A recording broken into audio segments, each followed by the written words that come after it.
To continuously sustain that wonder, that sense of wanting to know, is the basis of science and mysticism. We have no way that a human could perceive a system of that complexity, and yet each of us has it. We can make new strains of mathematics, we can make computer simulations, but we'll never get it. I'll never get the brain. But even this brain can be manufactured with something as simple as a piece of a carrot or a bread. So I'm saying, there is an intelligence here which can create a brain. This is a place where I feel like science and mysticism have a real meeting ground, is that this three words of I don't know.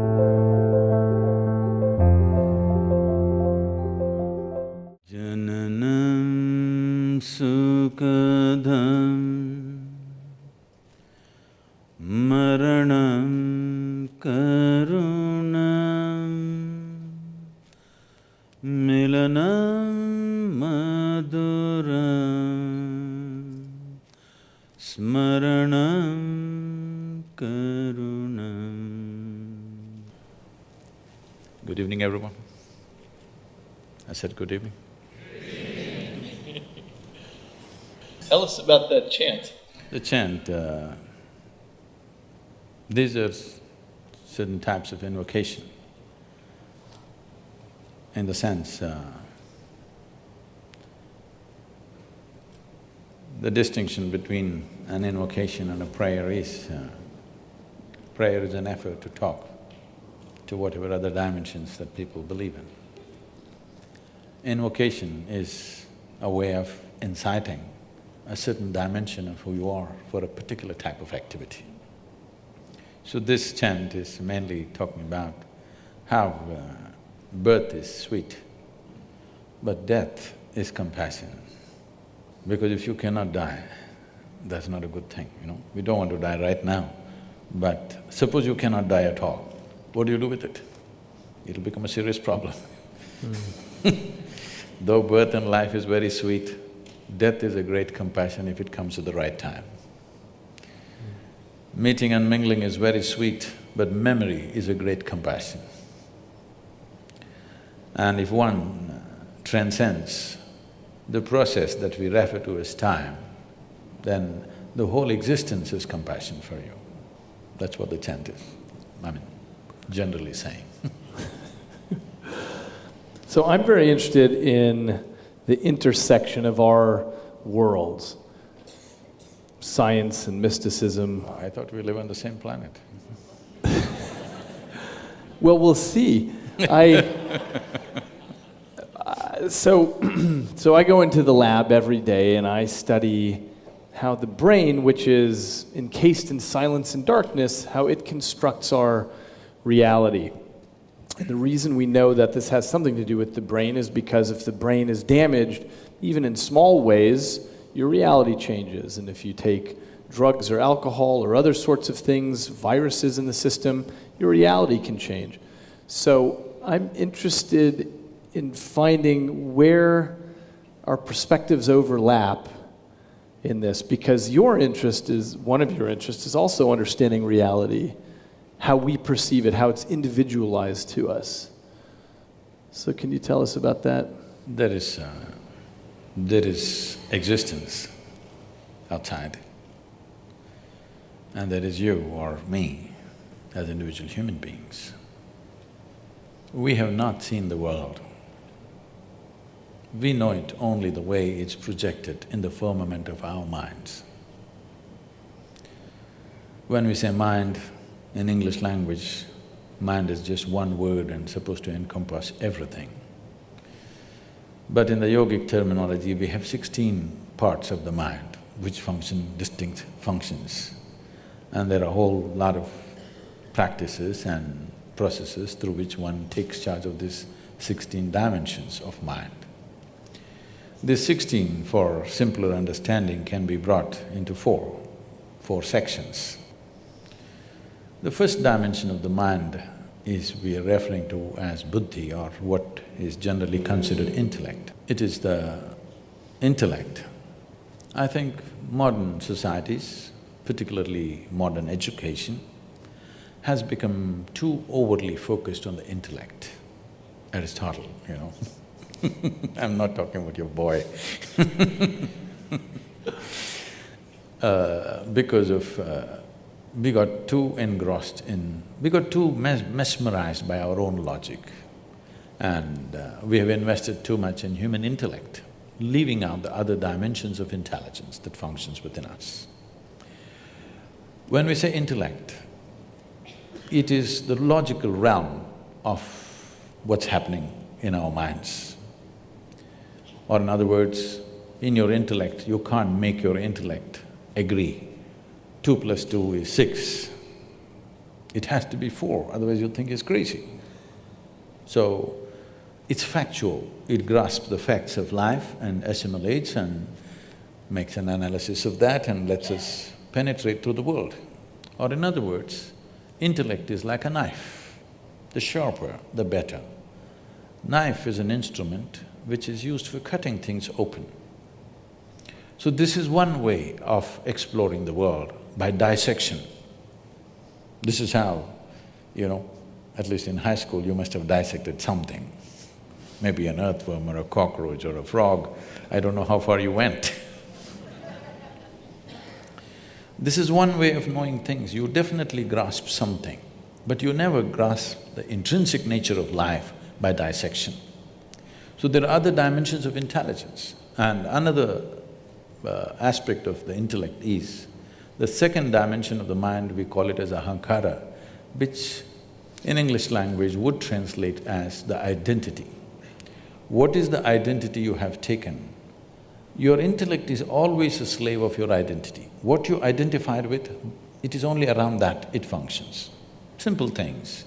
People are identified with things that they've not even seen, and huge emotions are there, their life is guided by those things. For example, all of us belong to some nation today. There was a time 100 years ago, many people did not belong to any nation. But today everybody belongs to some nation and everybody belongs to some football club also. Because both have flags and emblems and works. So, nationality is a new idea. It's just about 150, 200 years that we have this strong sense of nationhood. We've shifted from our ethnic, racial and other kinds of identities to national identity. Just the moment you believe, I belong to this nation, the emblem of that nation, the flag of that nation, the anthem of that nation, brings genuine emotion. Nobody's pretending, it's real. It's real because people are willing to die for it. It has to be real. But it's just an identity, you could just switch it any time. You could move to another country and take that on and it becomes yours. So the moment you identify yourself with something, your intellect is completely always protecting this identity and working around this identity. So the identity, if we want to continue that analogy, if intellect is the knife, identity is the hand that holds the knife. How steady or unsteady this hand is will determine what this intellect will do or undo. The next dimension of the mind is called as manas. So this is not just in one place, this is the entire body. Manas is a huge silo of memory. So when I say huge silo of memory, whatever memory you may have in your brain, I know you're a brain fan. Whatever memory you may have in your brain, your body has 1 trillion times more memory than that. You definitely don't remember how your great-great-great-great-great-grandfather looked like, but his nose is sitting on your face right now. It remembers. How your forefathers looked 1,000,000 years ago, your body still remembers, has not forgotten. Definitely it is not the capability of your brain. So, in terms of memory, the manas is phenomenal and it's right across the body. Every cell in the body carries enormous memory. Memory to a point for the origin of life on this planet and beyond. All that memory is carried in this body. So this is manas. If there is no memory, intellect would be defunct, it's like a car without gas. Because there is memory, intellect is on. This memory flows through the hand of identity, and whatever is the identity, the memory takes on that color accordingly, and then it plays up in the intellect and intellect functions. The fourth dimension of the mind is called chitta. Chitta means it's pure intelligence, unsullied by memory. There is absolutely no memory, free of memory, it's just pure intelligence. When we say pure intelligence, all kinds of things have been said with all due respect to everybody's beliefs and faiths and whatever. All kinds of things have been said to people that God is generous, God is love, God is this, God is that. Suppose nobody told you anything and you just paid attention to all the creation around you, how a flower blossoms, how a leaf is, how an ant moves. If you paid enough attention, one thing that you would definitely come to is, whatever is the source of creation is a goddamn intelligent thing. Intelligence, intelligence, intelligence. Everything is smacked with phenomenal intelligence beyond what our quite phenomenal brain cannot perceive. So, this is a dimension of intelligence within us, which is the basis of our creation in a way. If you eat a piece of bread, over the afternoon it becomes a human being because this intelligence exists within you and me.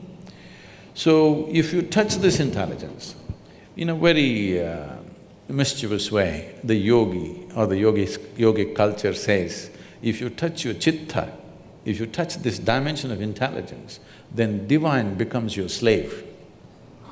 You don't have to think what you want, you don't have to seek what you want. If you touch this intelligence, everything that you wish to know is yours. It's just you have to just direct your focus and it's all there because there is a dimension of chitta.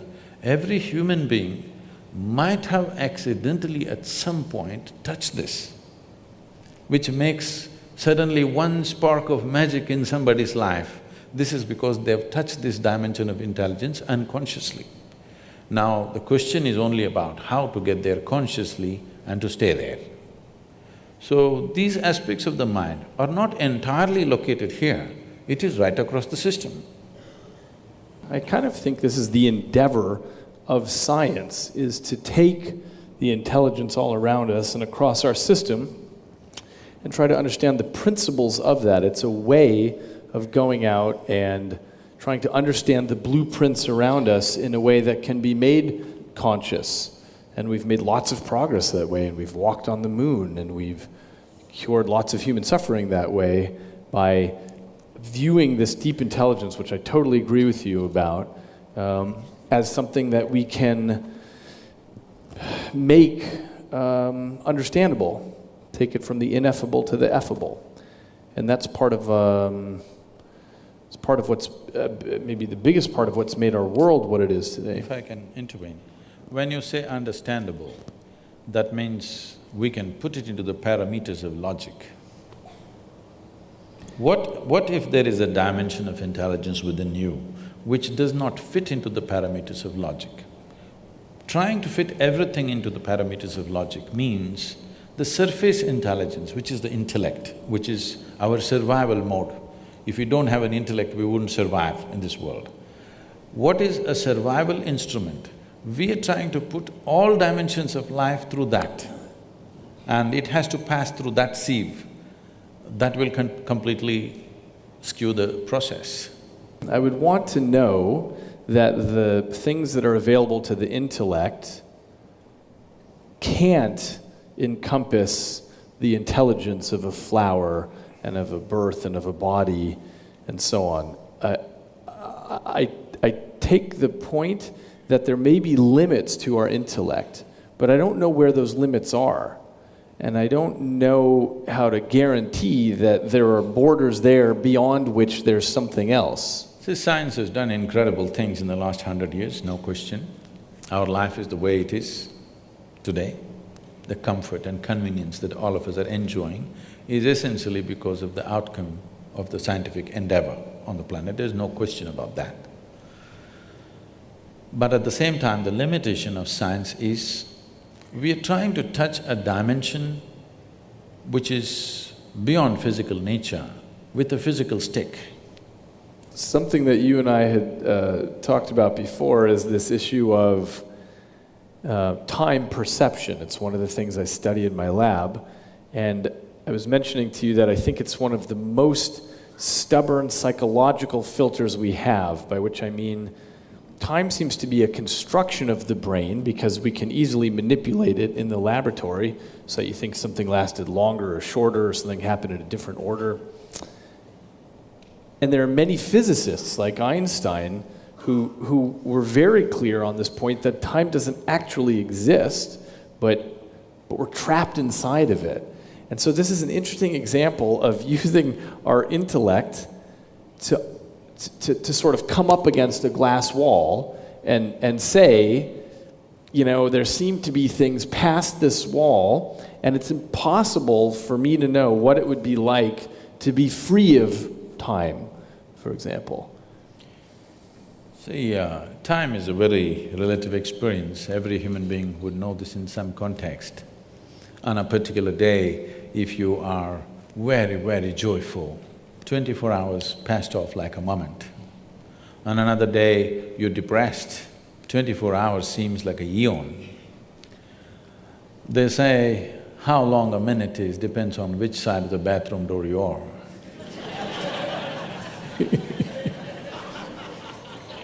Somebody says, just 1 minute, wait. So, the basis of time, as I perceive it, you must pardon me because I'm uneducated, okay? The only thing I know, I mean, being uneducated is not an easy thing. Yes, sir, because from the first moment you're born, your parents, your teachers, every other adult around you, everybody is busy wanting to teach you something that has not worked in their life. Yes. Everybody's trying to instruct you on something, it doesn't matter what. The only thing that they know better than a just-born infant is they know some survival tricks, the adults. They don't know anything else about life. They have not perceived any life any better than a child. They just know a few survival tricks. They know how to make money, they know how to build this, they know how to do that, but they do not know life in any sense. Because all these other things are just accessories of life, they're not life. Life is something that's throbbing within you. So when we come to time, in the yogic way of seeing things, we just see life as a dance of time and energy. It's a certain amount of time and a certain amount of energy. Actually, in the local languages, the expression for death is very beautiful. We say kalamaitanga, that means his time got over. In normal language, when we say somebody passed away, we don't say it as we are saying it in English, we say his time got over. Actually, that's all that happened, somebody's time got over. Now, to put this time and energy together in a proper… weave it together well. If your time gets over when your still energy is vibrant, we say this is an untimely death. If your energy gets over when your still time is on, it's a vegetative life. To the art of putting this time and energy together so that both of them play together, dance together well, is a successful life. So when we say time, there are many, many things we can do with energy, but as far as time is concerned, it's ticking off for all of us at the same pace, in that sense. I know there's research, I'll come to that. It doesn't matter what we say, but our time is ticking off at the same time. We may think many things, we came to this talk, we went to the cinema, we went to the university, we went here and there, but as far as physical body is concerned, it's going straight to the grave. Because it is keeping time. You may forget, you're happy, you forgot that you're 65 or 70, you felt like you were 18 because today you're joyful. But your body is keeping time. Your brain can be easily fooled. But body is properly keeping time, never you can fool this body, all the time keeping time. Because time is a consequence, time is not a factor by itself. Time is a consequence of cyclical movements in the physical reality. We know time. If the earth spins once, we say it's a day. If the moon goes around us, we say it's a month. If the earth goes around the sun, we say it's a year. Our idea of time has come essentially because of the cyclical movements of everything that's physical around us. This is the nature of physicality. Physicality is essentially cyclical, whether it's atomic or cosmic, everything is cyclical. The moment you're identified with physical nature, time is a big factor.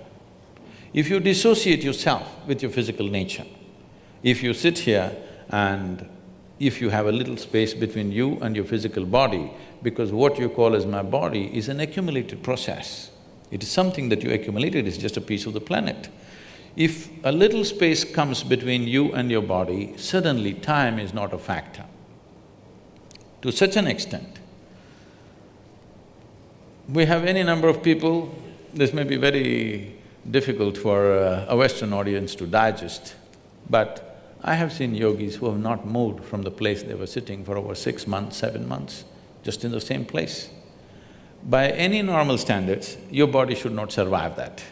But once they sit down, they won't move, just like that, not moving at all. Because once you distance yourself from your physiological process, time is not a factor. Right now you're sitting here, it's not your watch which is keeping the time, it's your body. If I make you sit here for 3 hours, your body says it's enough. But suppose you did not have a body, we are going to sit here for 3,000 years, what's the problem?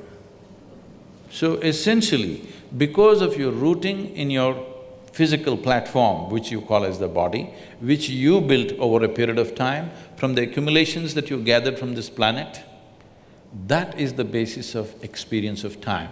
If you distance yourself from that, there is no consequence of time on you.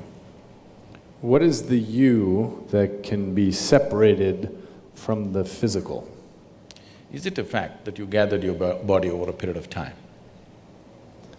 It's a fact that this body gathered together over a period of time, and it may be that I emerge as a consequence of that, this feeling of I, as opposed to me doing the gathering. Tell me, you've been having lunch and dinner or… Have I been having lunch and dinner? Yeah. Yeah, this dynamic accumulation has been eating plenty, yeah. So what you refer to as my body right now is an accumulation of food, it's a heap of food. Not a pleasant way to describe you, but it is. What you call as my mind, largely in people's experience, is an accumulation of impressions over a period of time. Agreed.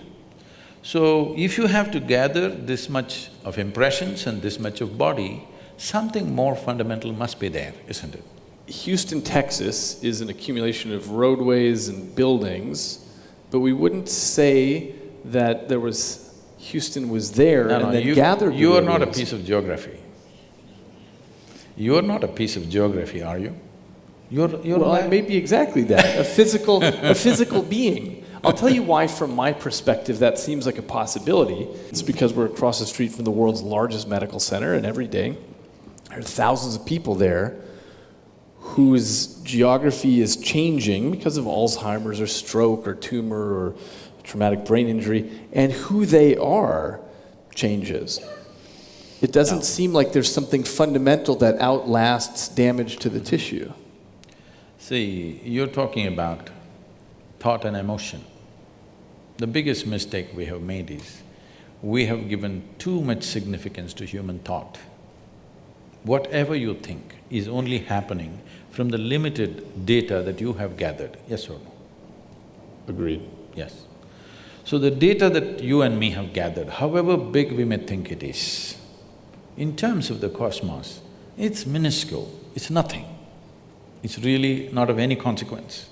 So from this minuscule of data that we have gathered, we are generating some thought which could be useful in making our lives, it could be useful in creating a few things, it could be useful fundamentally for our survival and to enhancement of our survival process, all this. But it doesn't give you access to life. Thought and emotion is psychological drama that's happening within you. You can conduct it any way you want. You're talking about somebody had a tumor or Alzheimer's or an accident or something and the drama went wrong. The drama can go wrong even without any of those ailments. You ask people people's drama goes wrong without any accident or injury or ailment, just like that, drama goes wrong on a daily basis for a lot of people. We usually give that a name though, something like depression or a psychotic break or something. That's a business. Not one I'm making any money on. I'm saying there's only this much. Either your faculties are taking instructions from you or they have become compulsive for some reason, all right? Either your body and mind, you can conduct it consciously or it's become compulsive. That's all that's happening. Whether you call it physical ailment or mental ailment, all that's happened is just this, that your fundamental faculties of existence on this planet is your body and your mind. These two things, you have lost grip over them. So it can become this kind of ailment or that kind of ailment or whatever, but fundamentally you have lost charge. That's all that's happened. If your body and your brain took instructions from you, would you create depression? Would you create illness? Would you create anything? You would create highest level of pleasantness for you, isn't it? We certainly would if there were a separate you that could gain that control. See, we can come to this like this. There is something called… because I see that you keep referring my brain. If you say my brain, that means it's yours. What is yours can't be you, right? It's a colloquialism that we use because I need to refer to this one in here. I need to specify which brain I'm talking about. See, when I say my hand, I know even without my hand I can still exist. Similarly, if certain parts of the brain are gone, our ability to think and feel the way we were doing it earlier may be gone, but still that person is not gone. That's the question. So if I lose a little part of my finger, I'm still me, but if I lose a chunk of brain tissue that same size, I can be someone completely different. No, you're talking about personality. Personality is again an acquired thing. Beyond personality, I can lose memory, I can lose consciousness, of course, I can lose the ability to perceive reality the way that we do now. I might become colorblind because of a lesion, because of damage to a particular part of my brain. I lose the ability to understand what objects are. Okay, let's come to this. See, suppose somebody became colorblind because of an injury or whatever that happened to them, unfortunately. That person still knows, I have become colorblind, isn't it? He's still there. It's true for the person who becomes colorblind, but it's not true for example, a person who is born colorblind. They don't even have a concept that they could be. They don't have a concept of color.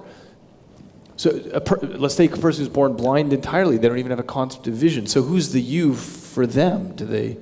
See, even a person who has visually impaired, who's never seen the world around, he still exists within himself. He's as much a man or a woman as anybody else can be. It's just that if all of us were blind, we would be quite a fine society without eyes. Quite right. Yes, isn't it? Only because somebody has and I don't have. In comparison, I have a problem. Otherwise, if none of us had eyes, you think we wouldn't have found our way around? We would have. Maybe not the same way, in a different way. Oh, I totally agree, because in so many dimensions… There are mammals who are flying by, sound. Yeah. Well, there are so many dimensions that we are blind to now. So what we call visible light is just a 1/10 trillionth of the electromagnetic spectrum that's out there. We only detect a little bit. In some branches of physics, it seems there might be between 10 to 13 spatial dimensions, not just these three, and yet we're trapped in these. No, we are moving away from consciousness to perception. But my point is, we're already blind to most of the world. So I agree with you that, okay, so let's move back to perception. See, what an individual life is, you cannot disagree that you're life, are you? You're a piece of life. I'm a piece of life, everybody is. What kind of personalities we have acquired, what kind of likes and dislikes we have acquired, what kinds of gods and demons we have acquired, what kinds of other things we've acquired is a social process that's happened to us, cultural and social process. If you were born in a different part of the world, it would be entirely different. Depending upon what we are exposed to, these are impressions that we have taken in, phenomenal amount of impressions. Leaving that aside, let's look at one fundamental. Whatever you gather, you can only claim it's mine. You cannot say it's me, isn't it? Whatever you gather. How do you mean? You mean your body? You say anything. I can say, this is my chair. If I sit here every day and then I say, this is me, then there's a problem.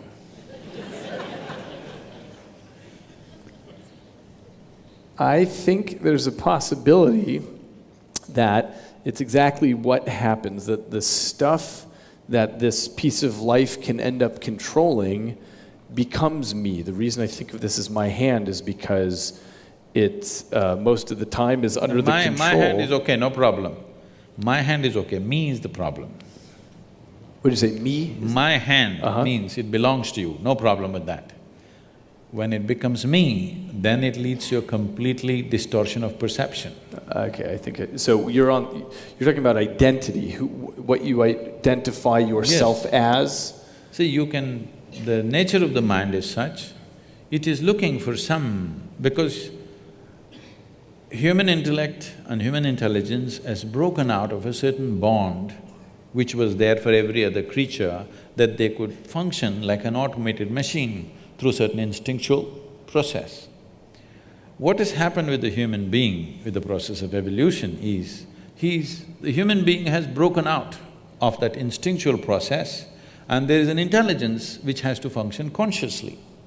But functioning consciously means every moment of life is an exploration, which is too scary for a whole lot of people.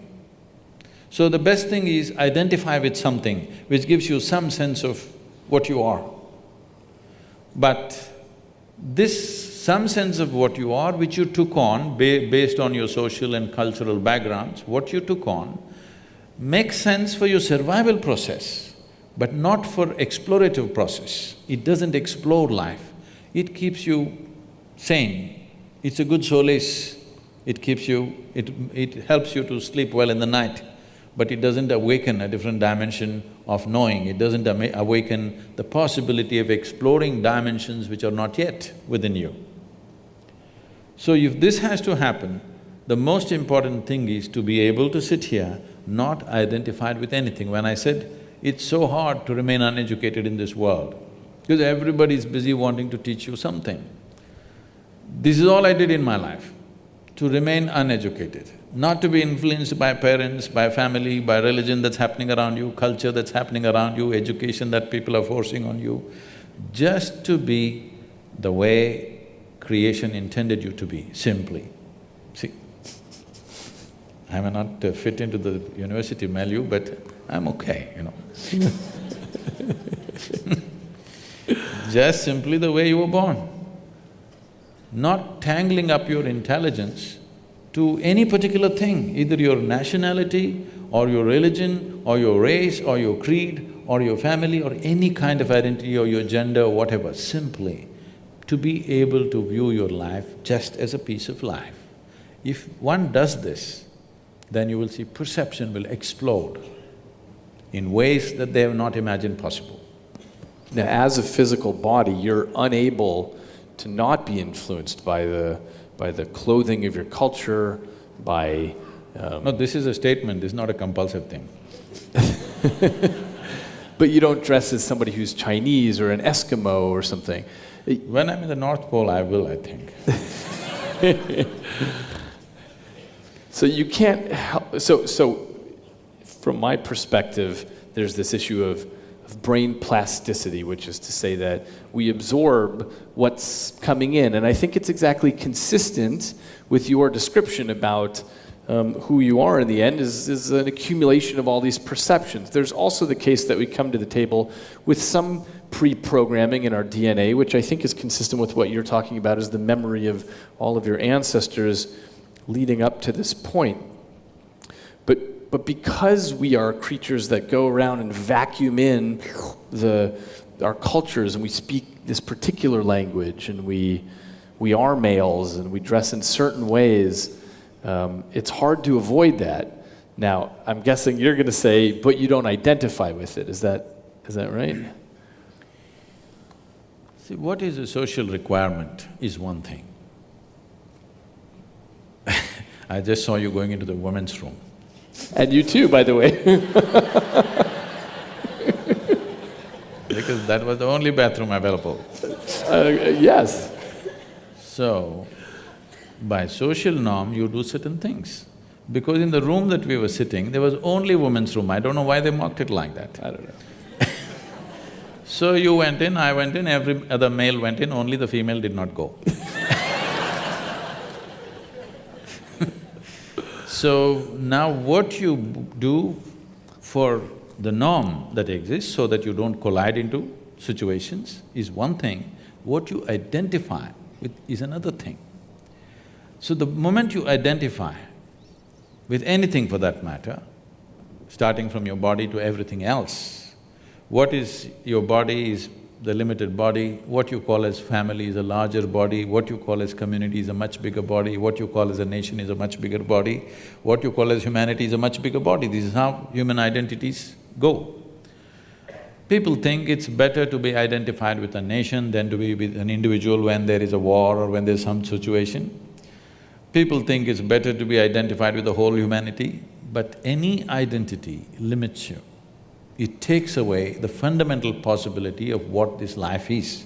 Identity is required for survival process to manage day-to-day situations, but it is not an exploratory process. Because the intention of science is to know. See, technology is a fallout. Unfortunately in this world, nobody would fund science if it did not spin technology, which is a very unfortunate thing. Because human intelligence wants to know, it need not be useful, it simply wants to know. So technology is useful, and what is useful today, tomorrow you may realize is very destructive, it may take away our life. So technology has to be judiciously looked at, what to apply, what we should not apply, but that judiciousness is gone because everything is commercialized and it's on, full force. Everything that we do after 50 years, we come back and say we did the wrong thing, now we're doing the right thing, and again after 25 years we come back and say then we did the wrong thing, now we're doing the right thing. Every stage of life we seem to know it perfectly well, but after some time looking back we know we did not know nothing, we missed too many pieces. So technology is something that we have to judiciously do. Science must happen rampantly, mysticism must happen rampantly because this is simply exploratory. This is not about seeing how to make it useful. But today, modern science has become a slave of technology. If you don't make it useful, nobody is going to fund you anymore. If you simply say, I want to know, nobody's interested in this. How can it be turned into an enterprise? That's all they're interested in. This is a wrong way to approach science, because science is a fundamental need within a human being wanting to know. It's the nature of human intelligence. It is not something that somebody made up. It's not a bunch of scientists who made this up. This is a fundamental need within human intelligence wanting to know. It is the nature of a human being, if he sees something new, he wants to know what this is, whether it's a small thing or a big thing. So to continuously sustain that wonder, that sense of wanting to know, is the basis of science and mysticism. It is only the fundamental approach is different in the sense, science is trying to achieve everything through physical means, by taking physical quantities, going by the physical laws. But physical is like the peel of the fruit, it has no purpose of its own. The peel is useful only as a protective layer to the fruit. Once the fruit is eaten, peel goes to the trash can. See, right now, the fruit is inside. So this body is very important. we have to feed it, we have to decorate it, we have to dress it up, we have to pamper it in so many ways. Tomorrow morning if the fruit is gone, nobody's interested in this body anymore. Nobody wants to transact with this anymore. Only because there is something else inside, body is such great significance. Once this is gone, what is this? This is just like a fruit peel. People want to get rid of it at the earliest. At least in America they dress it up. In India, within 4 hours you must get rid of the body, that's the rule. Because once it's dead, leave the dead to the dead, somebody said long time ago. Once, as long as they're alive, you do whatever. Once they're dead, you're done. Because the peel is meaningless without the fruit. Right now, the fundamental flaw in this approach is, though it's produced phenomenal results in terms of well-being for us, comfort for us, convenience for us, the kind of comfort and convenience we're enjoying, no other generation ever has known on this planet. This is a fruit of science or technology rather. In spite of that, will it lead to human well-being? That's a question mark. Comfort and convenience will come, but will well-being come? That's a question mark, because if you look back on the humanity, let's say 100 years ago or 1,000 years ago, how people were and how people are you today, are you more joyful than them? Are you more blissed out than them? So, are you more blissed out than previous generations? It's not true. We are in much more comfort, but we are not in much more joyful states or pleasant states within ourselves. Or in essence, our well-being or the fundamental quality of our life has not changed, though the physical quality of our life has changed like unimaginable proportions in the last 50 years. So, we are trying to approach everything through physical means. If you go through physical means, you will hit that glass wall somewhere. I think, in my perception, I'm not a scientist, I don't know all of it, but in my perception, I think the physicists are near the glass wall. They might not have hit it, they're near. That's the unknown question, right? We have no guarantee how far we'll get in science. And we may run… By glass wall, I assume you mean we run to a place where we say we can't go further. Where the present faculties will not be good enough. Present faculties of 5 senses and a brain will not be good enough. That we hit a long time ago.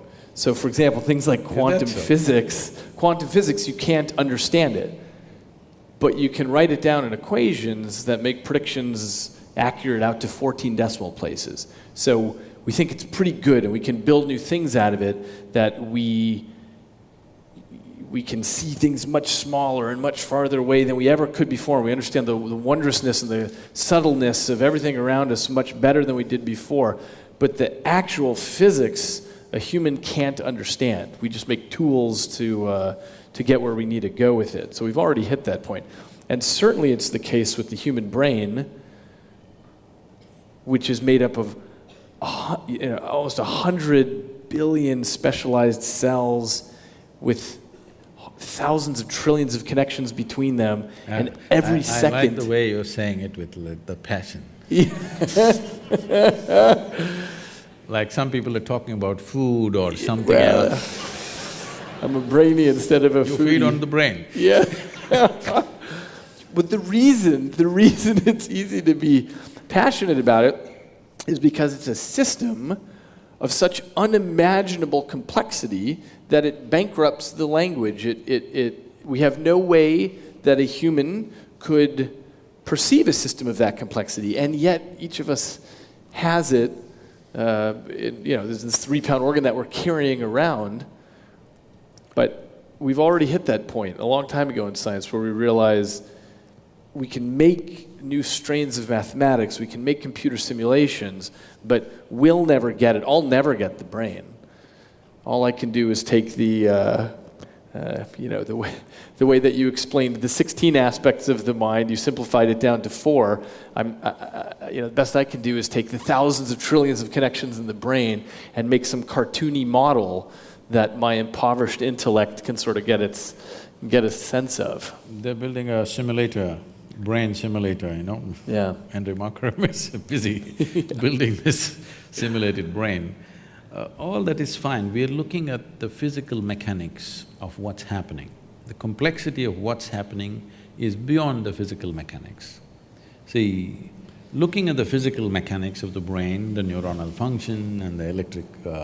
this thing that's happening, the waves that are flowing, whatever things happening, is fantastic because of the complexity of what it is, the sophistication of what it is. It is the gadget, no question, okay? This human gadget is the gadget on the planet. Of what we have seen, this is the most sophisticated gadget on the planet, there's no question about that. Keeping that aside, but even this brain can be manufactured with something as simple as a piece of a carrot or a bread. So I'm saying, there is an intelligence here which can create a brain. Why are you ignoring that intelligence? I think that's the heart of science, is to try to understand what that is. What I mean by that is, so we have different approaches in science to get there, but studying the genetic code and understanding how the heck with 27,000 genes can you unpack a human being? Because whatever the truth is of what's happening spiritually, if there's a separate you or not, what we know for sure is that you can unpack a human being from these 4 letters of amino acids, and these base pairs that make these proteins, and somehow that all gets unpacked, fueled by bread and carrots and so on. These kind of questions have always been on human mind. It happened almost 15,000 years ago. Adi Yogi, that means the first yogi, he had 7 disciples. These 7 disciples are full of questions. Some of them are astronomers, some of them are serious mathematicians, things like this. They have a million questions. After some time, Adi Yogi is bored with their questions because whatever they ask, it's just a product of their intellect. They're not able to ask a question beyond that. So they ask, what is the nature of this, your cosmos? Where does it begin? Where does it end? How big is it? He's just bored. So he says, your cosmos, I can pack it into your mustard seed. The entire cosmos, I can pack it into your mustard seed, he said. Then they were flabbergasted by this. Then they said, what is it made of? If you can pack such a huge cosmos, which we can't even imagine where it begins and where it ends into your mustard seed, what is it made of? He was completely bored, even not to utter a word, he simply said like this. 5 elements. Just these 5 elements, the entire universe is a play of these 5 elements. If you master the 5 elements, you have a key to every aspect of creation. If you don't master the 5 elements, if you approach it from outside, as you approach it, it will take on 1 trillion new forms. As you try to study it, it can take on 1 trillion new forms as you're looking at it, because that is what it is capable of. Just 5 things. 5 million things would be difficult. 5, I'm sure you and me can study, isn't it? At least I'm capable of 5. You're talking in millions and billions, but I'm 5. Are you going to tell me what the 5 are? Huh? Are you going to tell me what the 5 elements are? These 5 elements, it's called earth, fire, water, air, space. These are 5 things. Maybe. Maybe that'll work in the end. Everything is just within this. Everything that you call as physical creation has substance of some kind. This is earth. And all of it is in movement, that's called air. All of it ascribes to some temperature, that is fire. And in everything there is water, which is the cohesiveness. If there is no water, there is no cohesiveness in anything. And all of it is held together by what we call as Akash. Here we're calling it as space in English language. It doesn't really describe what we are saying, but it's called Akash. Maybe a more closer word in English language would be ether, etheric space or whatever they're calling it as. Okay. So, these are the 5 things, whether an atom or a subatomic particle, everything is made of these 5 things. So you don't have to study the trillions of things which are manifestations of these 5. If you understand these 5 things, if you have grasp over these 5 things, then everything becomes accessible. So the fundamental, the most basic process, unfortunately, the word yoga conjures completely wrong images in America.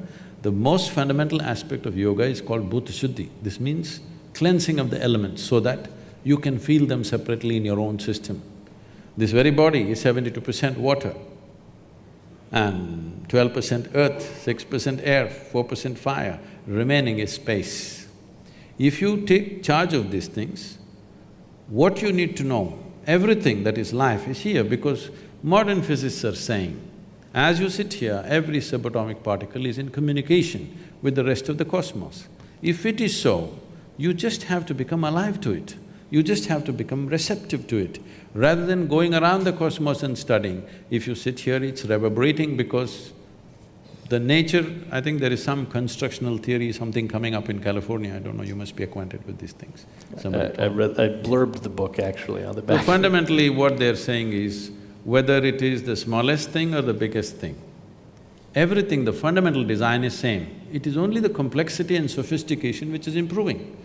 Between an amoeba and you, the fundamental design is same. It is much more complex and sophisticated, but essentially life-making design is same.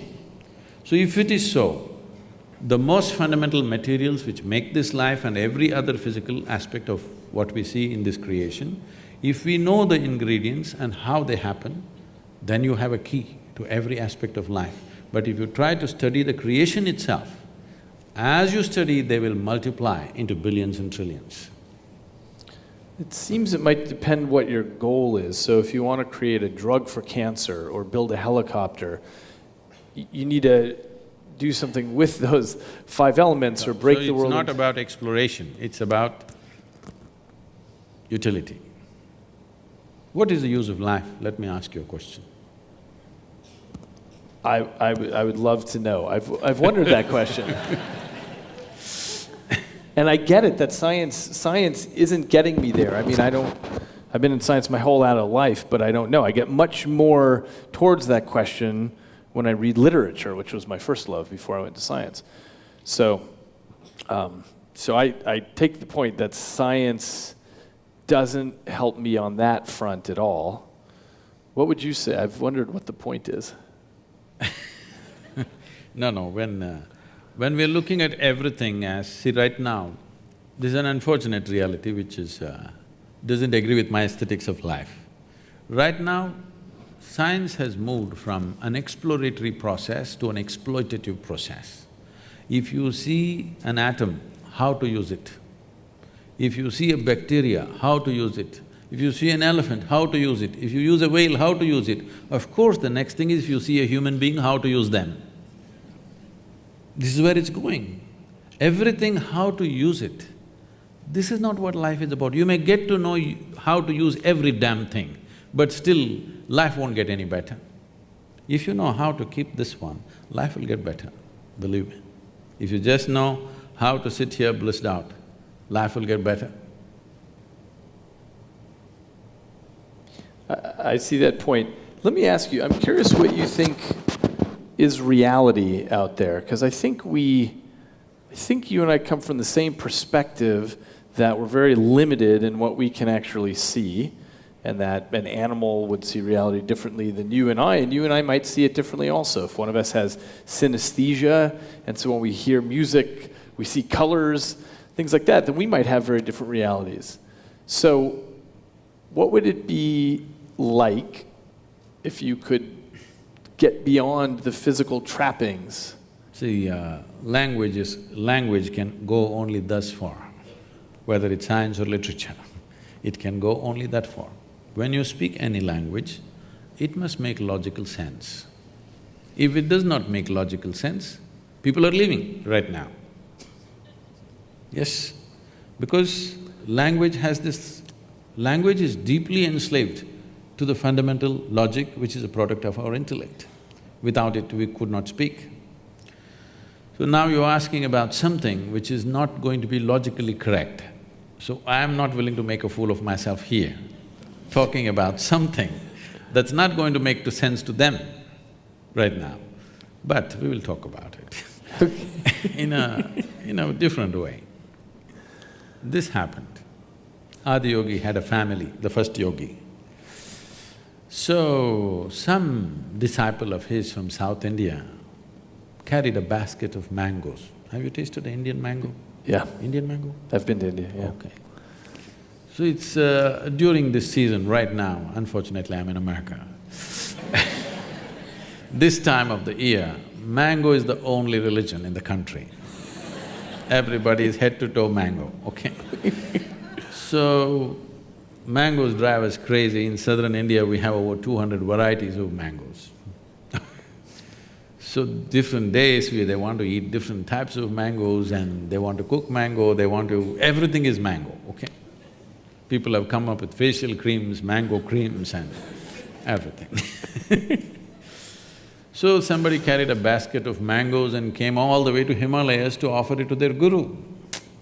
But by the time they came, the basket one by one, mangoes going bad, either they threw it away or they ate it up, something happened.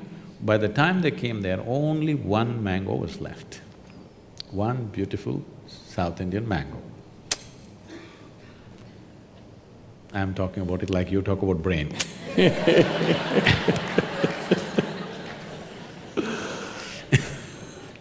Believe me, it's sweet, not like the brain.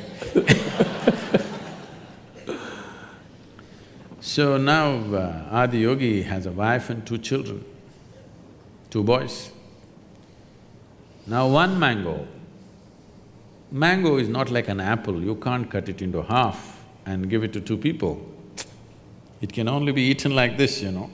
If you cut it, it won't go equal anyway. So what to do? Both the boys came running, we want the mango. Each one wants the mango. So they didn't know what to do, then they said, what? They have to set up something, who gets the mango? They said, okay, let's have a little race, whoever wins the race gets the mango.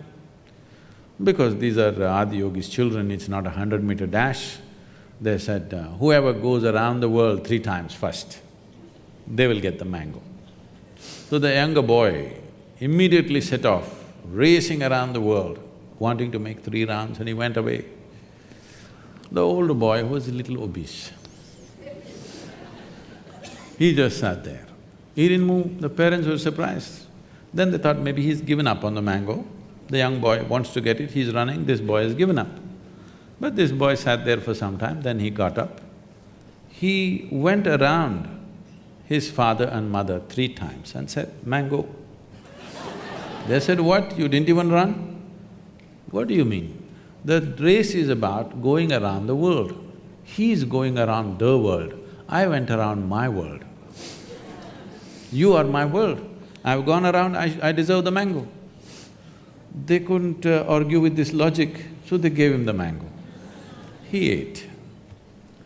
Then the younger boy came and, you know, things happened. Fireworks. Fireworks happened, he became very furious, all those things are another story. But what I'm saying is, there is a subjective reality and there's an objective reality. When I say subjective reality, I'm not talking about just your thought and emotion. Like you're talking about cognitive reality can be different. What is smell for somebody is taste for someone else. What is sweet for somebody is bitter for somebody else. What's light for one person is darkness for another creature. Here I see one creature right behind staring at me. So, this perception is… these 5 senses are tuned for our survival. If survival is what we are seeking, sense organs are fine. But once you're looking at life as an exploration, you want to know life, not just live life, you want to know. When you want to know, 5 senses are no good. They are not sufficient faculties to know. Right now, this brain, I'm not trying to downgrade it, it's a fantastic thing. This brain is nothing without the 5 senses. It is these 5 agencies which are gathering information and feeding up this brain all the time, both every moment of your wakefulness and sleep, this is happening. If you walk from here to there, if somebody is wearing a strong perfume or something else, you may notice it, otherwise generally you may not notice. But if you walk from here to there, your olfactory cognition is taking in probably 200 different smells if you walk from here to there. It is just that you have not paid enough attention to decipher that and your other faculties are overriding that. Suppose you did not have eyes, ears, nothing. If you shut them off for some time, you will see suddenly your nostrils become so very sensitive, you can just smell out how many people are there. If you bring your dog here, he almost knows how many people are here. He doesn't know just how humans smell. He knows individually distinct smell of each person that is here. We also have that because our neurological system is way more sophisticated than that of a dog, but there are other overriding factors which have diminished that. But if you wish, you can develop that to a certain level. So cognitive distinctions are there and cognitive confusion is there as you… what's that word about smell becomes a color and color becomes… Synesthesia. Something. Okay, whatever. No, it's anesthesia, synesthesia, something is lost, something is mixed up, like a drink. A man who is just out of the bar may feel that way, you know. Everything may become colorful or not colorful depending upon his mood on that day or what he had. So, these things are happening because you can impair these things or enhance these things with a little bit of chemical stimulation or injuries or diseases or… This is essentially a chemical soup. What kind of a soup is the question. So, our whole effort in the yogic system is how to keep it very equanimous and exuberant at the same time. The problem with most people is if they become equanimous, they become death-like. If they become exuberant, they keep flipping all the time. To be equanimous and exuberant means your sense organs and you can function in a certain way. You are vibrantly alive, but you're absolutely equanimous. If this one thing happens, suddenly your sensory perception will not be the limit for you. There are other dimensions of perception which will not come into one's experience unless there is a certain level of striving.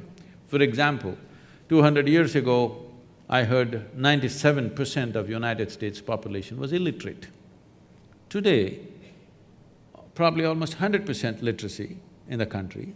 How does this happen? It's the infrastructure of schoolrooms and human infrastructure of teachers and many other things and books and whatever. If this infrastructure was not built, even today we would be in the same condition, isn't it? So similarly, for turning inward, there is no infrastructure. Few individuals may be doing it somewhere, but there is no large-scale infrastructure in the society as to look at life just as life, not as to how it is useful.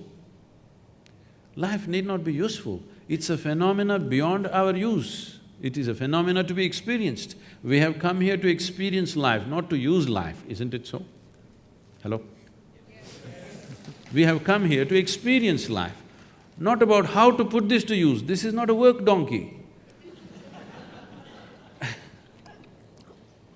I'm trying to understand this issue about knowing. So where we clearly have overlap in the way we go about it is wanting to know things, wanting to understand everything around us. But there's a sense in which we're not limited by our intellect because I have the opportunity to ride on the back of all the other humans on the planet and those that have come before me. It's a collective intellect that's now encoded on Wikipedia and in millions of books, and I have an opportunity to take experiences from across the world, places I've never been, ideas that I would have never thought of, and so on, and feed all that in. So it's a much richer diet, first of all. A much richer data. It's a diet of data. I mean, it's what shapes my next thoughts, is what I've taken in. No, it is just that today we have access to much larger data than maybe 100 years ago, all right? But still, we've already looked at this, it's still a minuscule, isn't it? I agree. Compared to the whole cosmos, still minuscule. But it's moving in the right direction. The unslakable thirst for knowledge that humans have means that there's this ratcheting up each generation. So it's not that it is of course the case that I'm limited in my thoughts to the impressions that I've had, but I have a much bigger fire hose of impressions now that can build on the scaffolding of the generations before me, the things they've already figured out, so that I can start at the next level and move up. Start at the next level for what? Towards what end? That's a good question. I mean, it's toward the end of knowing in the way that science cares about knowing. So putting aside usefulness of technology, just the way that scientists ask questions. Richard Feynman, the physicist, said, science is like sex. Sometimes something useful comes out of it, but it's not why we're doing it.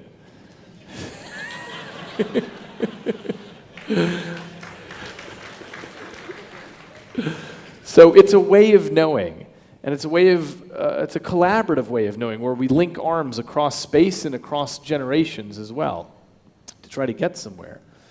I'm in no way trying to disagree with that or in any way discredit that. It's a tremendous effort, but I'm saying if knowing is the purpose, because wanting to know, how much time and energy somebody is willing to dedicate to that may be questionable from person to person, but everybody wants to know, there's no question about that. But knowing everything by intellect, we will know the surface of everything but never the real source of everything or the core of everything. Because the only the only doorway to our experience is this human mechanism. You don't know the world any other way than the way this one is projecting right now within itself, yes? Agreed. There is no other way. You don't know how that is, you only know the way it is happening within you, isn't it? I don't know how you are really, I only know the way your picture is right now projecting in my brain or my system and how I'm perceiving it. As you know, you have drilled holes into people's brains and impaired something and put electric current and whatever you've done. I'm not saying you as a person, I'm saying these things have been done. You'll definitely know by interfering with a certain physical process, the whole perception could change. The world has not changed, but perception has changed, so in his experience, everything has changed. So that dimension of life is only useful for survival. When I say survival, everything that we're doing is survival. To survive better, to enhance our survival to a better status or in an enhanced way of survival process. But once you've come as a human being, it doesn't matter how well you survive, still it is not good enough, isn't it? It's never going to be good enough because survival is not going to fulfill a human being. It doesn't matter how big our homes get, how big our cars get, how energy efficient it gets, how better we dress, how better we eat, still we will feel it's not enough because that's not the direction in which the life wants to go. So here's the part I'm trying to understand, is this issue about knowing, this issue about seeking knowledge. Let's say, either in science or in mysticism, we depend on our senses for that, yes? Or are you saying that I'm saying they're not dependable. Agreed. They're not dependable. But isn't it all we have? Or you're saying there's this other Yes. aspect to the mind? See, for example, suppose you or me were lost in the jungle as infants, okay? If something edible came, we definitely would take it and put it in the mouth. We wouldn't try our ears first, then nostrils, and then by accident discover the mouth. No, we just know how to eat, no question about that. So I'm saying everything concerned with our survival is inbuilt. It's there. This is millions of years of memory which is there within us, we know how to survive. But we wouldn't know how to read, we wouldn't know how to do so many other things which have become a part of our life. Do you remember when you were 2 or 3 years of age, when they tried to teach you that alphabet, the damn A, how complicated it was? It was so complicated just to get it right. You had to write 100 times to get it. Today with eyes closed you can do it. Because of a certain striving, isn't it? Similarly, anything beyond survival, if we have to have it in our lives, a certain striving is needed. As I said, striving for inward perception is something, unfortunately, that's been banished in modern societies because we are on the thrill of technology. It's a fantastic thing, but you will see as time progresses, as technology becomes better and better, human beings will become more and more frustrated. If you have not noticed this, just look out and see, you will see 8-year-old, 10-year-old kids bored. In your generation or my generation, we would have never seen, we never knew what is damn boredom is. When you were 8 or 10, you were just bubbling with life and on, But today you see 10-year-old kids are just bored with it because they've seen the damn cosmos through their phone screen. They know it all. So I'm saying all this excess may not lead to betterment of life, and it will not. Comfort and convenience will come. But well-being will not happen. The purpose of enhancing human experience on this planet will not happen. It will only entertain us intellectually big time, which it is, no question. I'm not saying it's wrong, but I'm saying it's limited. It may be the thing that allows people to make a deeper pursuit, in exactly analogy with the idea of building schoolhouses throughout the country. It would have been 30 years ago that it would be difficult for you to speak to many people, but now you have 500,000 followers on Facebook. Yeah. As I was telling you, I was in a very large gathering of people and somebody asked me, Sadhguru, what about all the gurus, ancient gurus who were there, what about them? I said, nothing. I am the greatest guru. Because when Krishna was there, he could speak to… he was a very gentle human being, probably he could speak to 50 people at a time. When Gautama came, he stood up and spoke more loudly. Maybe 100 people. Vivekananda came, he had a big voice, maybe he spoke to 200 people. Look at here, right now I'm speaking to 50,000 people, and if I want, I can speak to the whole world sitting here. So I'm the greatest guru ever. Because technology has definitely facilitated that, no question. But at the same time, technology doesn't have discriminatory powers. As you can deliver well-being, you can deliver disaster through technology by itself. It doesn't have a mind of its own, it is a certain capability, and all machines and whatever we have created technology, from a bicycle to a spacecraft or a computer or whatever, essentially only what we can do, enhancement of that. Because we can speak, now a microphone has come, a telephone has come.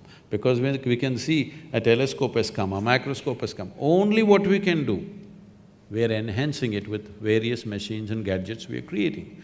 We have not created one machine or gadget to do something that we ourselves cannot do in a rudimentary way. I agree with that. So I'm saying you're only enhancing your five senses. For now, yes, but No, it as can… you know… See, right now, it can happen. Right now, with a phone, I can talk to somebody in India. Technology may come, I can smell the food that they're cooking in India. If I'm missing home, they can turn on the phone and I can smell the food from India. It may happen. I'm not saying it's beyond that, it's very much possible it may happen. But I can do it without a phone also. So, you're very interested in inner engineering. My interest is in outer engineering, and as you know, I've built a vest in my laboratory with vibratory motors on it, and we're experimenting now with feeding in new kinds of data streams into the brain because the brain appears to be flexible enough to take in any kind of new data streams and have a sensation of it. So if I feed in weather patterns from the surrounding 200 miles, or if I feed in real-time stock market data, you can, in theory, develop a sense of the economic movements of the planet, things like this. Now, we're just at the foot of the mountain on this, but it may be that there are whole new kinds of human senses, and that would be a proof of principle of developing something that goes beyond, that makes a new kind of sense. It essentially takes these peripheral devices and adds new ones, and eventually we'll probably build new kinds of sensors and plug them right into the brain. But still they will only enhance your present capabilities, not something new, not entirely new. I don't know. If I could actually have an individual experience of weather patterns 200 miles wide as I'm walking around, I'm tapped into that, I think that's a new human experience. It's not something we've had before. This is something that happened almost 45 years ago when I was living on a farm. So there is a man, a middle-aged man in the village who is, he can barely hear, 95% gone. Just if you shout at him, he hears something. So because he cannot hear, he cannot say anything, he just dumb and stares at things. So everybody thinks he's a fool and, things happening, he's not valued in the village. So I took him as my man Friday, and I said, you stay on my farm and work for me. So he was with me. What I found was, one morning he gets up and gets the plow and those are the days, not tractor days, we still plow with the animals.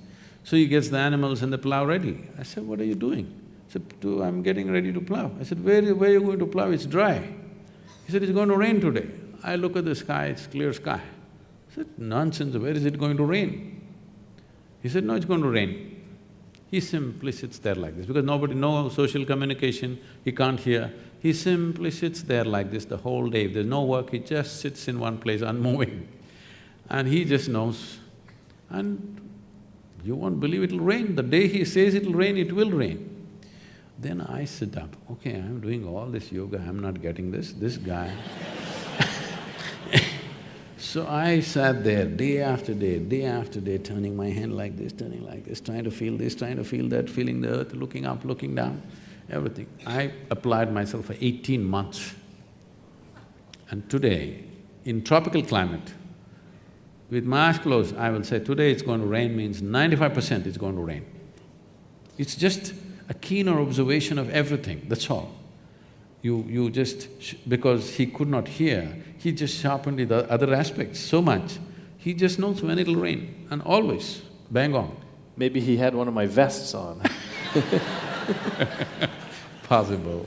But he was not sparkling like you. I'm curious on a completely different topic. When you look at other faith traditions, when you look at the rabbi, sages, and imams, and people all over the world of different traditions, what do you see in common? The common is they all believe something that they don't know. Because I think the main reason why every human being is not a natural seeker is they have not realized the immensity of I do not know. Only if you say I do not know, the possibility of knowing arises, longing to know arises, seeking to know arises, then knowing becomes a possibility and a reality.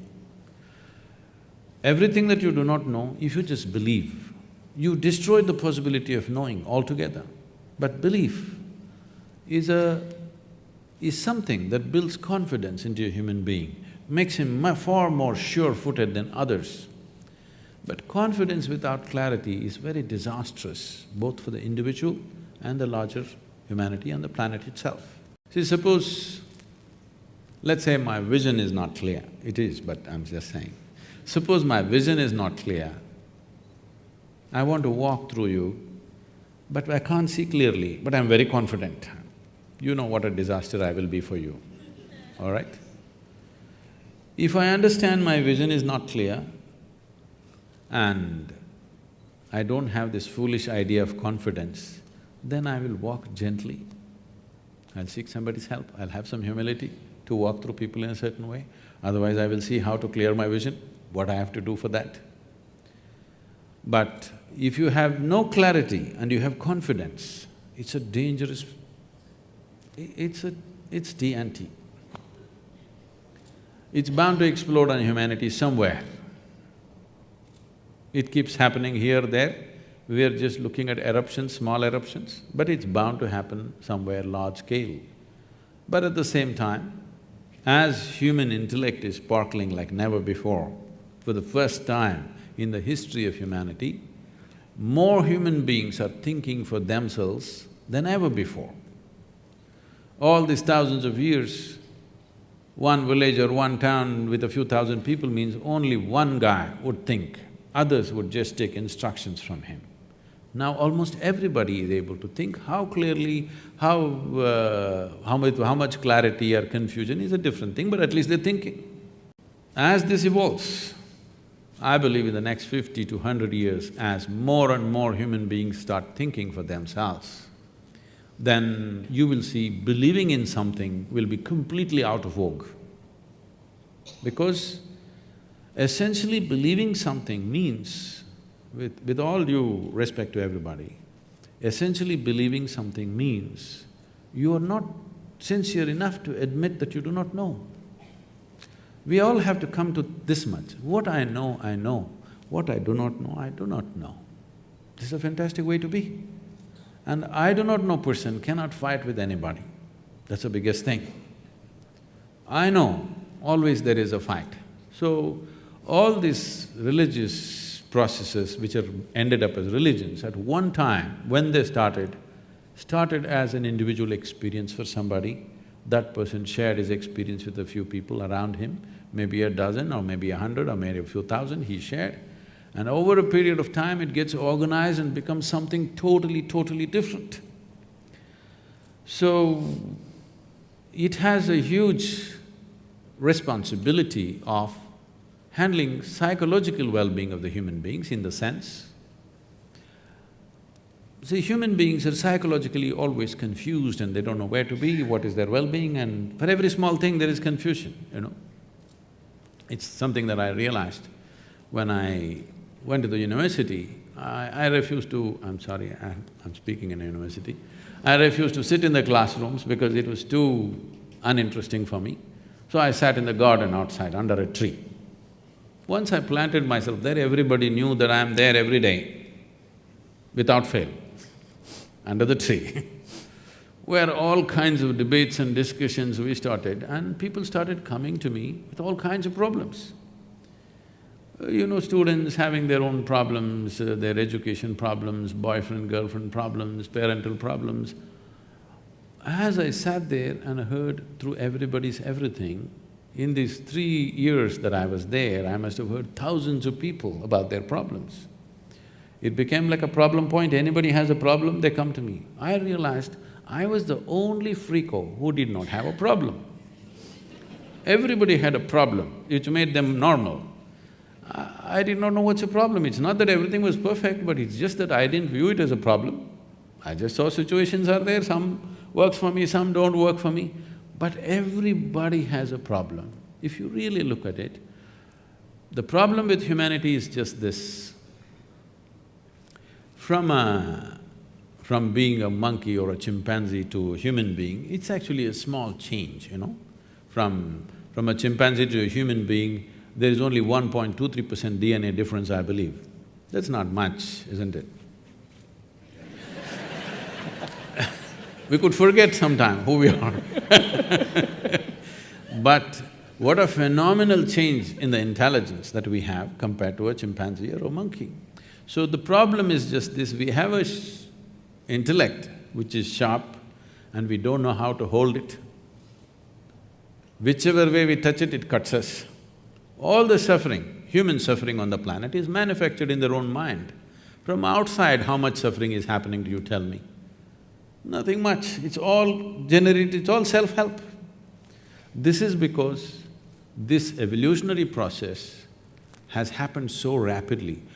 As Charles Darwin went about describing, a goat became a giraffe, it took many million years, a pig became an elephant, many million years. But from monkey to man, it happened rather quickly, to a point where people think there is a missing link somewhere, okay? So quickly that we have still not gotten used to this intelligence. We're struggling as to how to manage this intelligence, and this intelligence is the basis of people's suffering. If you remove half the brain, most of them will be peaceful. Yes or no? Hey, you're the expert, you must tell me. You know, in mental asylums, when people are completely out of control, they are doing lobotomy, remove part of the brain, they become peaceful.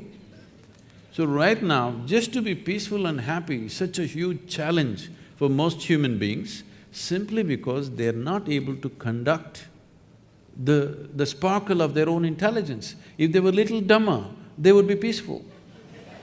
Yes. So the problem is the problem is of plenty.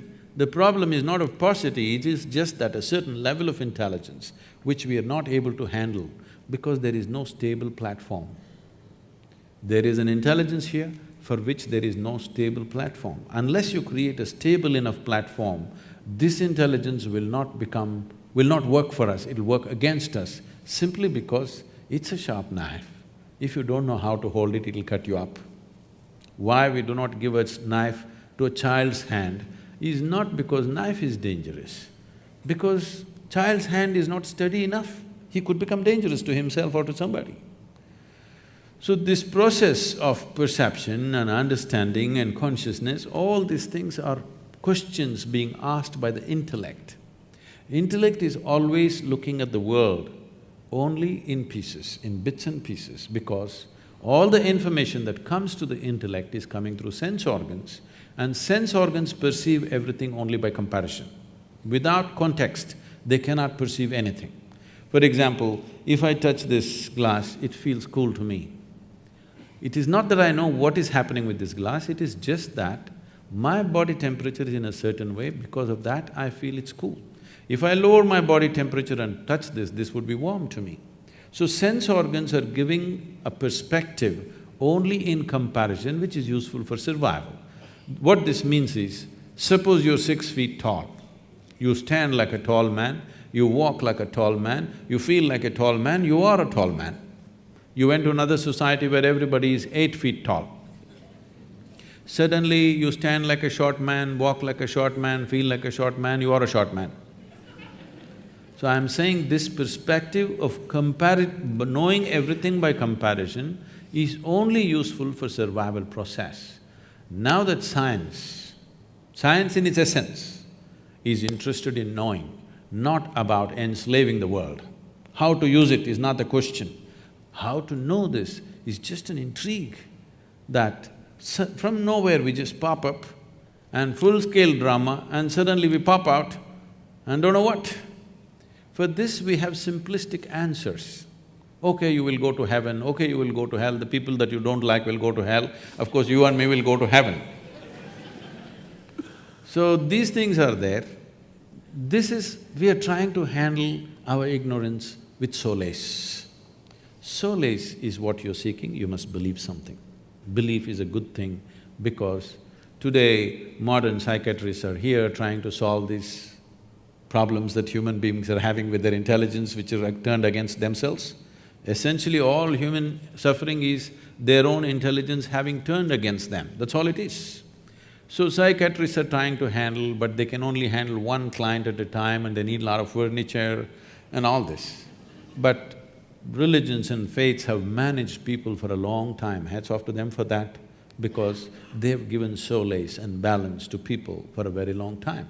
But solace is one thing, solution and seeking is something totally different.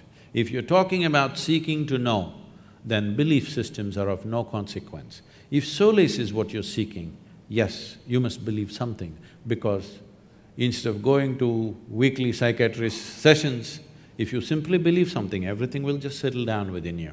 It's a fantastic tool that way. This is a place where I feel like science and mysticism have a real meeting ground, is that this 3 words of I don't know. And sometimes science gets a bad reputation about this, and people say things like, well, scientists have proven this or that, but scientists never use the word proof or truth or, we know this is the way it is. Instead, this capacity to hold on to multiple hypotheses at the same time and say, I don't know what is the right answer, is part of the scientific temperament. It's an important part of the fabric of everything we do in science, is this understanding that Mother Nature is way bigger than we are, and that we, in our lifetimes, might not get anything but one step closer to in the direction of truth. The process, the methodology employed by science, it's not one lifetime. If you come for 1,000,000 lifetimes, still you will not know, because the phenomena of creation is such, as you're studying it, it'll multiply into 1,000,000 more. That is the nature of creation. The same things can become so elaborate. I think this is what is happening to science. What they thought is one thing, they looked into it, they found 1,000,000, they thought, okay, we got 1,000,000, they looked into that 1,000,000, it became 1,000,000,000, endlessly it's going on, because that is the nature of creation. So, looking at the physical phenomena and wanting to know the source of creation is… I'm just saying, the seeking is fantastic, but the methodology will only throw out useful technologies, but how many technologies do you need to live well, I'm asking? Okay, your iPhone S6 is good enough, do you want S8 tomorrow morning? What are you going to do with it? Even the damn S6, most people are not using 3% of its capabilities. Yes or no? Huh? Most people are not using 3% of that phone's capability. Look, I think our science is too young still to know whether we are always going to confront a multiplication of problems or No, not. I don't say they're problems. Questions. There'll be more things to study, that's all. Yes, but sometimes people call that weenie science, by which I mean once you understand the structure of the atom and so on, you could measure the neutron to finer and finer resolution, but who cares? Because that's not the fundamental problem anymore. And we're still at such a young age that we don't know whether science will keep bifurcating into more and more interesting questions or whether it'll just become weighing things and it doesn't matter, because now we kind of get the core of it. We might not know that for 100 years or 1,000 years, but I don't know for certain that we are doomed to infinite complexity. It may be that we can put together a very clear model What I'm of what's saying going is on. you're fundamentally employing sense organs. I agree with that. Sense organ is the basis of all scientific pursuit. I'm saying sense organs are not reliable instruments. You ask the owl. I think that the pursuit of science is really trying to surmount our sense organs. It's trying to figure out this. Now, how would they surmount? By understanding laws of nature that we don't know why they're true, but they seem to be correct, like quantum mechanics, like basic Newtonian physics, by, figuring out why force equals mass times acceleration. Why is that true? Nobody knows. But that's the way that people pursue trying to understand.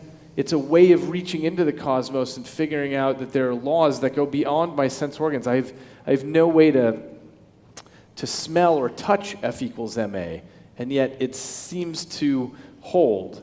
And that's the sense in which we go beyond the little peripheral devices that we come to the table with and try to understand what's past that.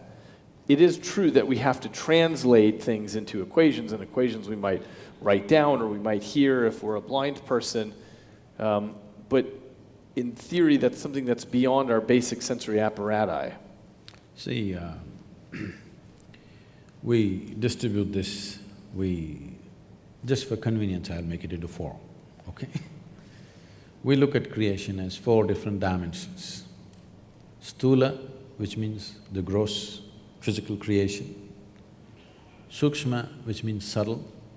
That means you cannot perceive them through sense organs, but if you hone your attention to a certain level, then you can perceive that. So this is called as Vishesh Gyan, which means an extraordinary perception, or it's called Vigyan. Today in India, in local languages, the word for science is Vigyan, okay?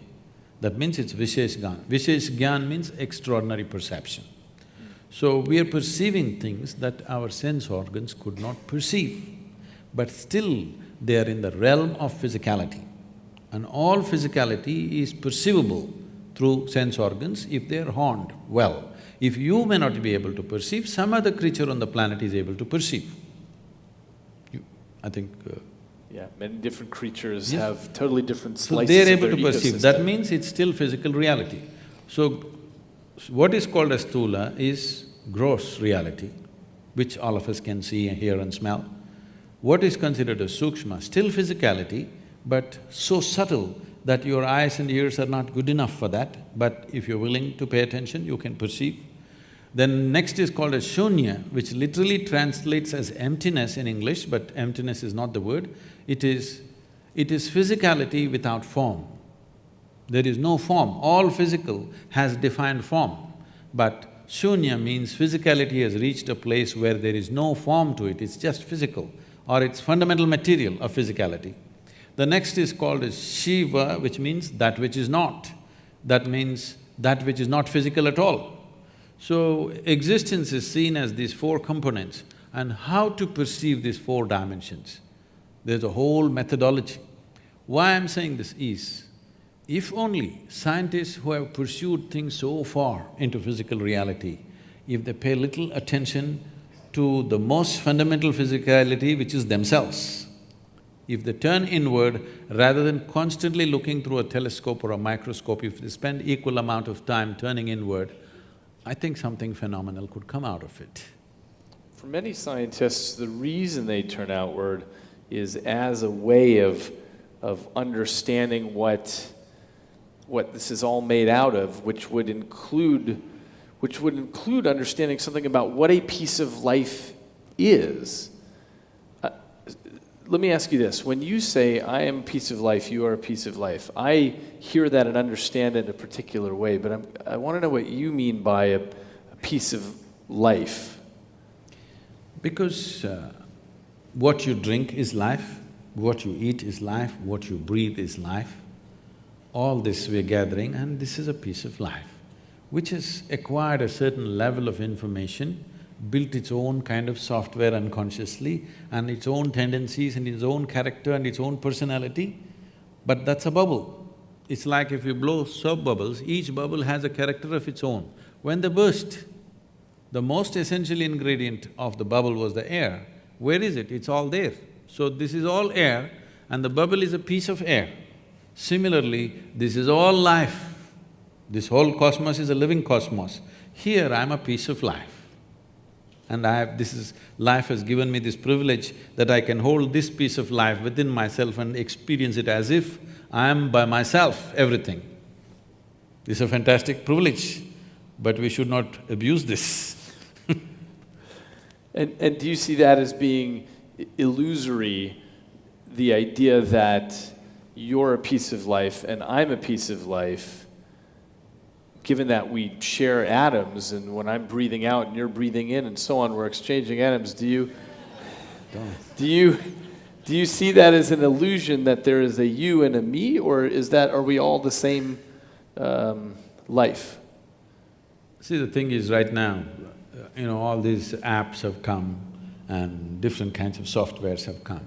So this is easy to understand today because people are using this thing as if they're live, okay? And they're alive in their own way because a certain amount of information has been calibrated in a certain way to do certain things, and it's almost alive. I think most people have a better relationship with their WhatsApp than with their family, okay?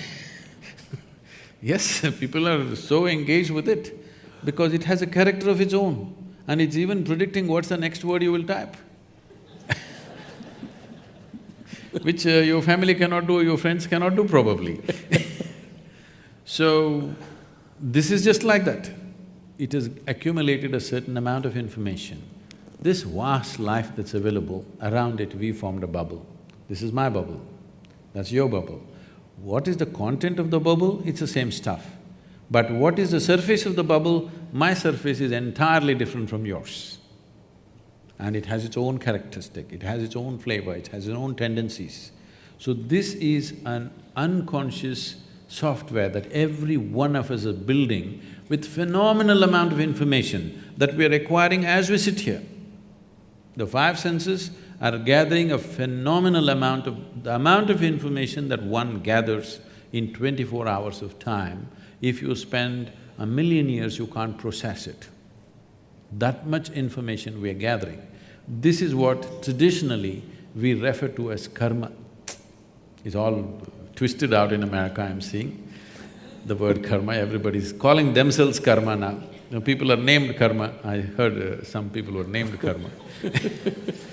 So suppose we see right now, we don't know how the outside weather also is quite good, I think in the evening. At least the air conditioning is good, everything is nice, you're fine. Nobody's troubling you here, but you're sitting here miserably. Then we say, "Ayyo, it's his karma." What it means is, the word karma literally translates as action or doing. So we say, who you are right now is entirely your doing. The way you have structured yourself, knowingly or unknowingly, the kind of womb that you were born in is also an unconscious choice because you created a certain type of tendencies, that's where you moved, in search of that kind of tendencies. What facilitates that? So this software is building up all the time unconsciously. So only thing that I want to say now is, whatever you can do unconsciously, if you are willing, you can do the same thing consciously. If you can build so much software unconsciously, if you are willing, you can restructure that consciously. I can show you millions of people who restructure themselves in a matter of few weeks. I can show you few people where the very shape of their face will change in 24 hours' time simply because they start a certain process. Entirely, their whole personality is altered within a matter of 1 or 2 days of doing certain processes because distancing yourself from your genetic memory, there's an entire process. Most Indians have forgotten, otherwise it was there in every family. Whenever somebody dies or even when your parents are alive, there are processes how to distance yourself from your genetic memory. Because this is very important, if you want to be a unique fresh bubble of your own, then you must distance yourself from genetic memory, otherwise you will see at 18 you're a great rebel, you don't want to be like your parents and this and that. You see when you're 45, suddenly you start walking like your father, talking like your mother, stuff is happening to you, you don't know, because don't underestimate these people. They won't give up so easily. Your grandfather may be dead and gone, but the guy wants to live through you. So the thing is to distance yourself from genetic memory so that you don't become a cyclical pattern of repetitiveness. You want to be a fresh life. That means you have to recalibrate your software consciously. Anything that you can do consciously, you can also do… anything that you can do unconsciously, you can also do consciously if the necessary striving is there. What does it take for people to have that level of striving? It depends how far they want to go. If somebody comes and asks, if I want to know the entire… not the new physics, what has happened till now, if I want to know, how long does it take? If a fresh student comes and asks, is there a time you can say? No, you can say, okay, start on a science undergrad, let's see. If he does undergrad and he thinks he's beginning to know everything, then you start telling him, this is not it, you got to do your masters. If he does that, you will say, then you have to do your PhD. After your PhD, you're declared that you don't know much.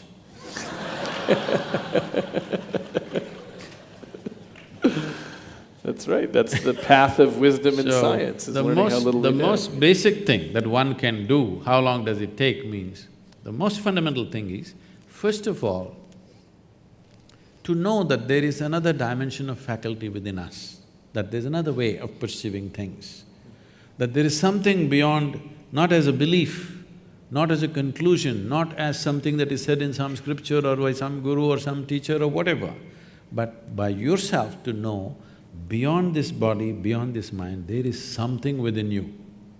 This experience, if this has to happen, I would say if you are willing to dedicate just 30 hours of absolutely focused time, if you give me, in 30 hours' time, we can bring you to a place, we can give you a tool through which you know something beyond your physicality. What that thing is, you don't have to jump into a conclusion, but something beyond your physical nature will become alive within you and you know there is something beyond physical nature. If that is enough inspiration for you to continue your pursuit, then how long it will take the entire pursuit, you cannot say, each individual is his own.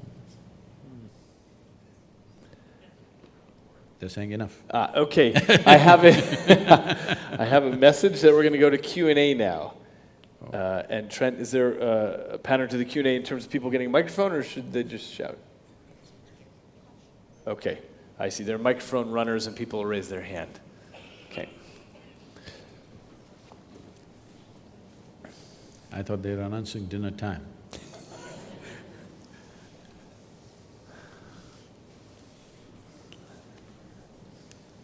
Good evening, Sadhguru. So my question is directed towards you. So I've heard from you in past that for this path of seeking, one does need a guru. One needs someone to show the light. So how does one select a guru? How does one know who's the right person to take him through that path?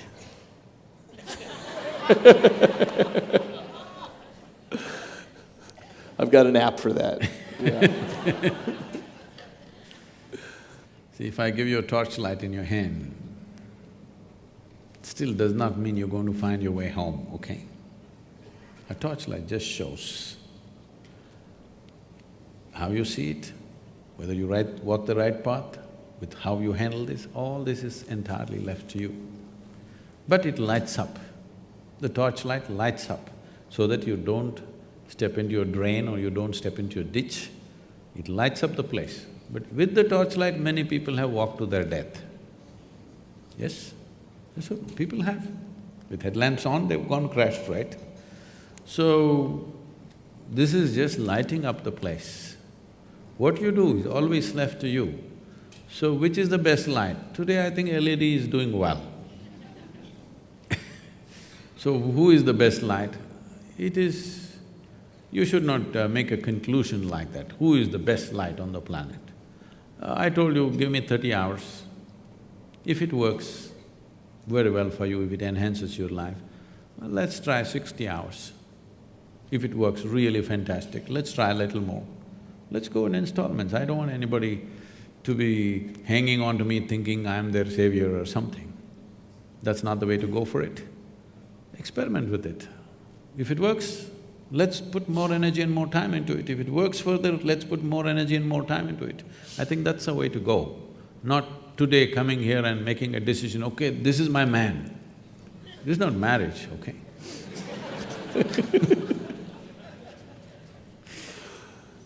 Can I… right here, first I would ask David for a question. I don't want to discount science from mysticism or mysticism from science, but what I want to, through this discussion, what I had been thinking about is, as you say, you observe, how can I… I have a question for David first. Have you ever studied someone who's observed themselves from outside, like suspending yourself from within you and observing you? And to Sadhguru, what would be the best technique to achieve that level of human intelligence, that you suspend yourself out of yourself and observe yourself? So, it depends exactly what we mean by observing yourself from the outside. There is what's called an out-of-body illusion that people can have. It's a little complicated to explain the setup, but it has to do with wearing some video goggles and putting a camera behind you. And so you're now seeing your body, with your goggles, you're seeing your own body there. And, you know, somebody scratches your back, and you can see your back getting scratched over there, and you're feeling it also, but you're seeing your own body at a distance. And this allows people to sometimes have a very clear experience where their body is there, but they feel like, I am 6 feet behind over here. So there's a neuroscience group in Europe that was able to induce this illusion when people were even lying down, and that gave them the opportunity to stick them into a brain scanner and measure brain activity while they were having this out-of-body experience, and thought they were 6 feet away from their body. Brain imaging is limited in the sense that what we can say is, well, there are particular sets of Christmas lights that light up when you're having that kind of experience, but unfortunately, that's where science gets a little bit stuck, because we can describe the neural correlates of subjective experience, but we don't know yet why they're identical to that subjective experience. So the answer to your question is, it has been measured, but the answer is not satisfying. I must tell you my experience of this. I don't subject to these indignities anymore. Many years ago, it happened that somebody wanted to… I was in some institute in India, and it was a little bit of an obligation. I said, okay. They wanted to study my… measure my gamma waves in my brain. I did not know I had gamma waves in my brain. They said, no, you have, we want to study, you meditate. I said, I don't know any meditation. They said, you teach meditation to everybody. I said, yes, I teach them because they don't know how to sit still. You teach them methods of sitting still. If you want, I'll sit still. But their problem is their scientific study, they want the name of the meditation, the method and what happens to the gamma wave, something. That's how the process is. Then I sat still, they put some 14 electrodes to me and I sat there. After some time, maybe 15–20 minutes, with some metallic object, they started hitting my knee. I thought, okay, part of their experiment, and I sat there. Then my ankles, you know that funny place? Yeah. That very painful place? They're hitting that place. I thought, okay, it's their experiment, damn experiment, it's painful. But it became very persistent and extremely painful. Then I slowly opened my eyes, okay, why am I being beaten up like this? I opened my eyes and they were all giving me a weird look. I said, did I do something wrong? They said, according to our instruments, you are dead. I said, that's a great diagnosis. And then they said, you are either dead or you're brain dead. I said, no, that's too insulting. I'll take the first diagnosis. I'm dead, I'm okay. If you give me a certificate that I'm dead, I can live with that. If you give me a certificate I'm brain dead, that's not a good thing. So I don't know what this thing was about, but what I'm saying is, all instruments created by us are definitely lesser instruments than this one. It can't be more than that. Though a telephone can speak that far and I can only speak this far, all this, but they are lesser instruments in terms of sophistication. In terms of a particular action, they may be bigger than us. A bicycle can run faster than I can run, a motorcycle can go much faster, where there is an aircraft which can fly. Yes, all that is there, but in terms of sophistication, there cannot be anything more sophisticated than who we are, because we cannot create something more sophisticated than ourselves. Whatever we create will be a byproduct of who we are. So in that context, using instruments to measure, yes, you can very easily fool the brain, you know, it's very simple. There are many techniques like this in yoga, like David is talking about, he was talking to me about how you could trick the mind, that a smell can become a sound can become something else. The whole lot of… without all these gadgets, there are many ways that you could trick the human mind. And the magicians of the world have mastered this thing, you know, simply like this, they pick things out of your pocket without you knowing what's happening to you. Because there is a certain way that you can use the faculty to go behind that and do certain things. That apart, in terms of fundamental sophistication, there is nothing more sophisticated than this gadget. This is the gadget, and this is the only form of experience you have with the world. When I say this is the only form of experience you have, right now can you see me, all of you? Just use your hands and point out, where am I? Oh, you got it all wrong. You know, I'm a mystic from South India. Now, this light is falling upon me, reflecting, inverted image in the retina. You know the whole story. Where do you see me now? Within yourself. Where do you hear me now? Within yourself. Where have you seen the whole world? Within yourself. Everything that ever happened to you happened only within you. Right now, someone next to you, if they touch your hand, you think you're feeling their hand. No. You're only experiencing the sensations in your hand. You do one thing, you make somebody touch you like this 5 times, just observe this. After that, no hand, that person is not here, simply sit here, you can create the same sensation. Either you can do it with external stimuli, or you can internally manufacture anything that you want. What you call as mental problems or mental diseases is just that they're creating many things without external stimuli. All the time it's happening. It's happening to everybody in so many different ways. When it goes out of control, we call it an ailment. Otherwise, almost every human being is various experiences they are creating without any external stimuli. If you go through your dream, a dream is as true as a reality when you're going through it, isn't it? We started a school a few years ago, and this 8-year-old boy, I just walked into the school, this 8-year-old boy comes and asks, Sadhguru, is life real or is it a dream? I looked at him, this is an 8-year-old, you have to come with the truth, I said, life is a dream, but dream is true. Go Sadhguru, you're always like this only But that's a fact. Life is a dream, the way it's happening within you right now, it's a dream, but the dream is true in your experience. But this dream, you can make it whichever way you want, whichever way you want. In the sense you okay for a joke? In the sense what? On a certain day, a lady went to sleep. In her sleep, she had a dream. In her dream, she saw a hunk of a man standing there staring at her.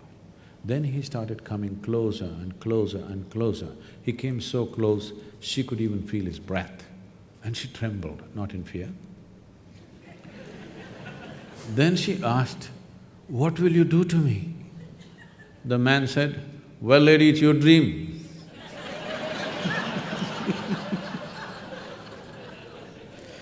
Thank you. If you want to say something, please. So, it's your dream, you can make whatever out of it, and we can make this into a fantastic dream for ourselves and for everybody on this planet. Science and technology has done wonderful things for us to enhance our dreams, but I want the scientists to meditate. Thank you very much. Thank you. Thanks. Thank you.